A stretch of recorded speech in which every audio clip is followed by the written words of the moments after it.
Tuluyan nang inalis ng DA ang pangamba ng mga taga Camarines Sur pagdating sa avian influenza na kadalasang tumatama sa mga manok at iba pang ibon. Wala na kasing naitatalang kaso ng virus sa lalawigan sa nakalipas na 28 araw, dahilan para ideklara ang Camsur bilang bird flu free. Tunghayan ang kabuuan ng balita sa aking report.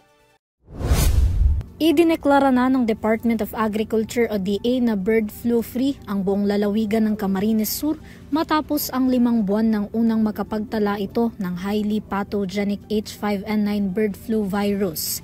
Kasabay nito, inalis na rin ng Albay ang temporary ban ng live avian species at mga poultry products na manggagaling sa Camsur.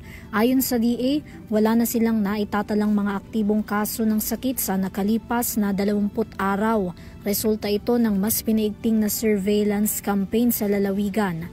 Huli raw na nakapagtala ng kaso ng bird flu sa Camsur noon pang Abril. Isa raw sa mga ginagawang hakbang para tuluyang maideklara ang lalawigan bilang bird flu free ay agarang depopulation ng apektadong poultry at disinfection.